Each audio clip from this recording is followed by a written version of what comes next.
2 ಸಮುವೇಲನು 23ನೇ ಅಧ್ಯಾಯ 5ನೇ ವಚನದಲ್ಲಿ ವಾಕ್ಯವು ಈ ರೀತಿಯಾಗಿ ಬರೆಯಲ್ಪಟ್ಟಿದೆ. ಆತನು ನನ್ನೊಡನೆ ಒಡಂಬಡಿಕೆ ಮಾಡಿಕೊಂಡಿದ್ದಾನೆ, ಅದು ಎಂದಿಗೂ ಬಿದ್ದು ಹೋಗುವುದಿಲ್ಲ ಎಂದು ವಚನವು ಬರೆಯಲ್ಪಟ್ಟಿದೆ.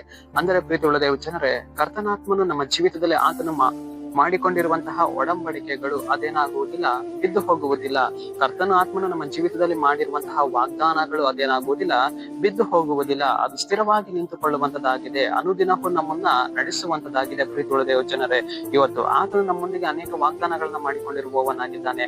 ಅನೇಕ ಹೊಸ ಹೊಸ ವಾಗ್ದಾನಗಳೊಂದಿಗೆ ಆತನು ನಮ್ಮೊಟ್ಟಿಗೆ ಮಾತನಾಡಿರುವವನಾಗಿದ್ದಾನೆ. ಆ ವಾಗ್ದಾನಗಳು ಏನಾಗುವುದಿಲ್ಲ, ಬಿದ್ದು ಹೋಗುವುದಿಲ್ಲ. ಆ ವಾಗ್ದಾನಗಳು ಯಾವಾಗಲೂ ಅದೇನ್ ಮಾಡುವಂತದ್ದಾಗಿದೆ, ಕ್ರಿಯೆಯನ್ನ ಮಾಡಿಕೊಂಡಿರುವಂತದ್ದಾಗಿದೆ. ಅಷ್ಟು ಮಾತ್ರವಲ್ಲ, ಆತನು ನಮ್ಮ ಜೀವಿತದಲ್ಲಿ ಮಾಡಿರುವ ಒಡಂಬಡಿಕೆಗಳು ಅದು ನೆರವೇರುವಂತದ್ದಾಗಿದೆ.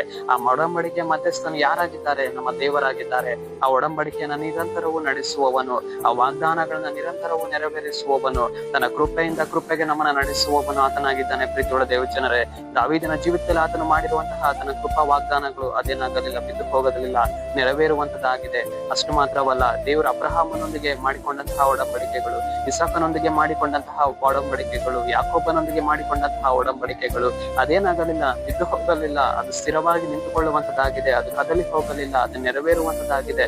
ಅದೇ ಪ್ರಕಾರವೇ ಪ್ರೀತಿಯುಳ್ಳ ದೇವಜನರೇ, ಅಬ್ರಹಾಮನೊಂದಿಗಿದ್ದಂತಹ ದೇವರು, ಇಸಾಕನೊಂದಿಗಿದ್ದಂತಹ ದೇವರು, ಯಾಕೋಬನೊಂದಿಗಿದ್ದಂತಹ ದೇವರು ಆತನು ನಮ್ಮೊಂದಿಗೆ ಏನ್ ಮಾಡುವವನಾಗಿದ್ದಾನೆ? ಒಡಂಬಡಿಕೆಗಳನ್ನ ಮಾಡಿಕೊಡುವವನಾಗಿದ್ದಾನೆ.